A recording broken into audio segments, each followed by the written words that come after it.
Ever feel like drowning in data? And I don't mean like your inbox or, just too many files. I'm talking about all the information flowing through networks these days. Oh, yeah. Logs and configurations code. It's a lot. It really is. It's like a tidal wave. So today we're going to dive deep into FastRAG. Okay. And this is a new approach that uses AI to help us manage all this data. But not just manage it, like understand it. Right. And it's faster and cheaper and, well, smarter. Yeah, it really is. You might have heard of RAG. I have, yeah. Retrieval-Augmented Generation. It's like giving AI a superpowered library card. Okay, I like that. And FastRAG builds on that, but it goes a step further. Instead of just giving the AI all the raw data, it tries to teach it the structure and logic behind it. So almost like teaching it to think like a network engineer. Kind of, yeah. A very simplified network engineer. Well, that's still impressive. It's a really elegant solution to a problem that's becoming more and more critical. Traditional methods, even with tools like Batfish and Deeplog, they just can't keep up with the volume and complexity. It's like trying to put out a wildfire with a garden hose, right? Exactly. Yeah. The data itself is a challenge, too. Logs and configurations are often semi-structured, meaning they don't fit neatly into traditional databases. And then when you add in all the different vendors and platforms, it's like trying to assemble a puzzle where all the pieces are from different sets. A network engineer's nightmare. Yeah, for sure. But this is where those powerful AIs, the LLMs, come in. They're making waves everywhere. Large language models. Yeah, they're doing amazing things with network data. Imagine an AI that can scan your network logs and instantly find unusual activity. That's anomaly detection with LLMs. They can even generate network configurations from scratch. Really? Yeah, they can translate plain English instructions into complex code. So the LLMs are the muscle, and REs gives them the brains. That's a good way to put it, yeah. I like that. RE allows LLMs to tap into external information like databases and knowledge graphs, and this gives them the context they need to answer complex questions. Different approaches for different questions. Yeah. There's VectorRAG, which is great at finding similar concepts, and GraphRAG, which uses knowledge graphs for more structured queries. But even these superpowered AIs gotta have their limits. Of course, yeah. VectorRAG, while great for semantic similarity, can sometimes miss crucial context. And GraphRAG, powerful as it is, can struggle with very specific, detailed queries. So FastRAG is like the next evolution, built for network data. Exactly. What makes FastRAG so innovative is that it doesn't just feed the LLM all that messy data. It takes a more strategic approach. It uses schema learning and script learning. Schema learning and script learning. Yeah, imagine teaching a kid the alphabet and grammar rules. That's schema learning. Okay. And then you teach them how to write sentences using those rules. That's script learning. So FastRAG is teaching the LLM to become a network data whisperer. You could say that, yeah. In the schema learning phase, FastRAG shows the LLM carefully selected samples of the data, teaching it to recognize the structure. Like if it's looking at a configuration file, it learns to identify the different sections and how they relate to each other. So instead of the LLM having to analyze every single line of like a massive config file, it learns to understand the underlying blueprint. Exactly. And then comes the script learning phase, where the LLM, based on that learned schema, actually writes code to extract the information we need. And it's like giving it a set of tools specifically designed for this data. I see. So it can extract information more efficiently. Makes sense. It saves a ton of time and power. Okay, so now we have this AI that can like blast through mountains of data. Yeah. But what happens next? Does it give us a giant spreadsheet? Not quite. It goes a step further. It builds a knowledge graph. Oh, what? It's a structured database that shows the relationships between all that information. Oh, so like a mind map, but way more powerful? Yeah, exactly. And you can query it in so many ways. You can ask it about relationships between things or do a text search to find specific information. So like a search engine for network data. You said earlier they tested this on real data. How did it do?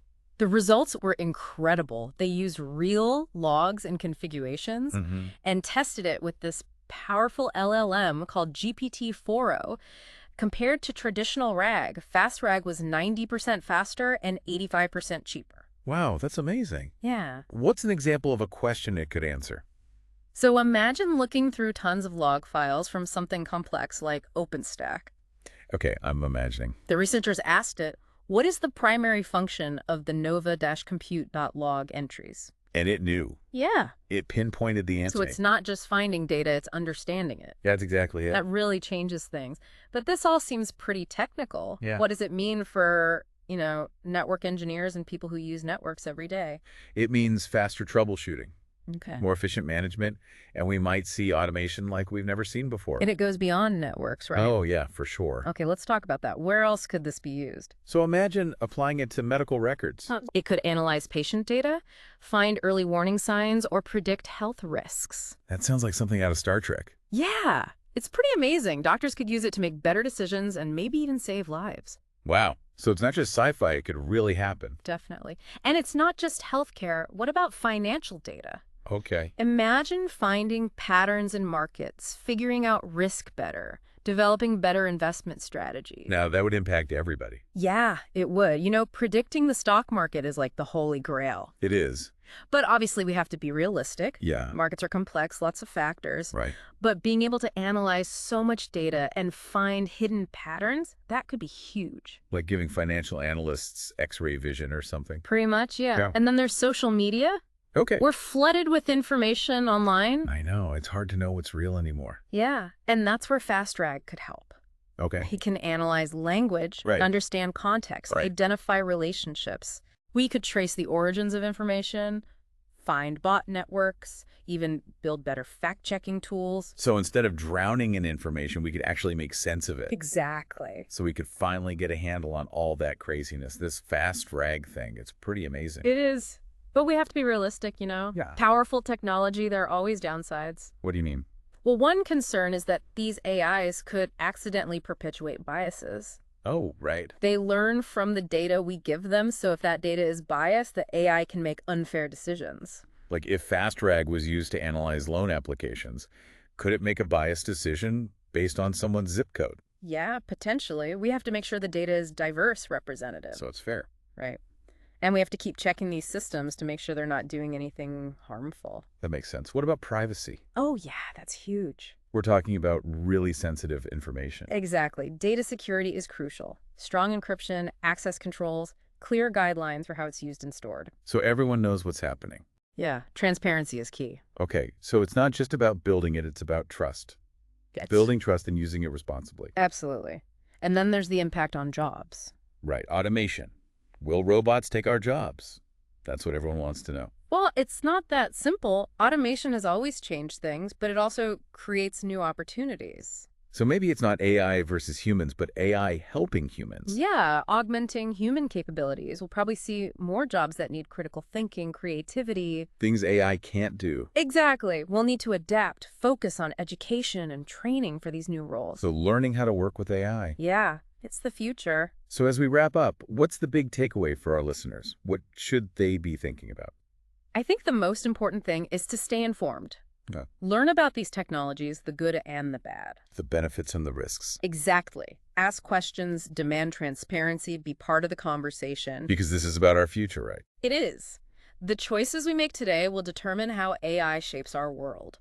We have to make sure it's used for good, to help everyone. To make things better for everybody. Exactly. And to create a future where technology empowers us. Not controls us.